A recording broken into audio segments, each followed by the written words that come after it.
ಸುತ್ತೆಲ್ಲ ಹಿಮದಿಂದ ಆವೃತವಾಗಿರುವ ಹಿಮಾಲಯ ಪರ್ವತ. ಈ ಪರ್ವತಗಳ ನಡುವೆ ಒಂದು ಭಯಾನಕ ಸರೋವರ. ನೂರಾರು ಬುರುಡೆಗಳನ್ನ ತನ್ನ ಮಡಿಲಲ್ಲಿ ಅಡಗಿಸಿಕೊಂಡಿರುವ ಈ ಸರೋವರದ ಹೆಸರು ರೂಪ್ಕುಂಡ್. ಇದು ಇರೋದು ಉತ್ತರಾಖಂಡ್ ರಾಜ್ಯದಲ್ಲಿ. ವರ್ಷದ ಬಹುತೇಕ ಕಾಲ ಹಿಮದಿಂದ ಆವೃತವಾಗಿರುವ ರೂಪ್ಕುಂಡ್ ಸರೋವರ ಬೇಸಿಗೆ ಕಾಲದಲ್ಲಿ ಹಿಮ ಕರಗಿದಾಗ ಮಾತ್ರ ತನ್ನ ಭೀಕರ ಸ್ವರೂಪವನ್ನ ಜಗತ್ತಿಗೆ ತೋರಿಸುತ್ತೆ. 1942ರಲ್ಲಿ ಬ್ರಿಟಿಷ್ ಅರಣ್ಯ ಅಧಿಕಾರಿಯೊಬ್ಬ ರೂಪ್ಕುಂಡ್ ಸರೋವರವನ್ನ ಜಗತ್ತಿಗೆ ಮೊದಲ ಬಾರಿಗೆ ಪರಿಚಯಿಸಿದ. ಜನರ ಗಮನ ಸೆಳೆದಿದ್ದು ಈ ಸರೋವರದಲ್ಲಿದ್ದ ನೂರಾರು ಬುರುಡೆಗಳ ರಾಶಿ. ಬಹುತೇಕ ಬುರುಡೆಗಳ ಮೇಲೆ ಬಲವಾದ ಹೊಡೆತ ಬಿದ್ದಿರುವ ಗುರುತು ಇರುವುದರಿಂದ ಹಿಮಸಹಿತ ಬಿರುಗಾಳಿ ಮಳೆಗೆ ಸಿಕ್ಕಿ ಜನ ಸತ್ತಿರಬೇಕೆಂದು ಅಂದಾಜಿಸಲಾಗಿತ್ತು.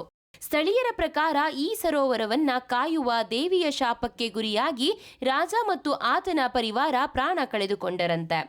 ಆದರೆ ಇತ್ತೀಚಿನ ಅಧ್ಯಯನದ ಪ್ರಕಾರ ರೂಪ್ಕುಂಡ್ ಸರೋವರದಲ್ಲಿ ಸಿಕ್ಕಿರುವ ಅಸ್ಥಿಪಂಜರಗಳು ಕೇವಲ ಒಂದೇ ಜನಾಂಗ ಒಂದೇ ಕಾಲಕ್ಕೆ ಸೇರಿಲ್ಲ. ಬದಲಾಗಿ 3 ಬೇರೆ ಬೇರೆ ಜನಾಂಗಕ್ಕೆ ಸೇರಿದ ಜನ ಬೇರೆ ಬೇರೆ ಕಾಲಘಟ್ಟದಲ್ಲಿ ಇಲ್ಲಿ ಪ್ರಾಣ ಕಳೆದುಕೊಂಡಿದ್ದಾರೆ ಎಂದು ನಂಬಲಾಗಿದೆ.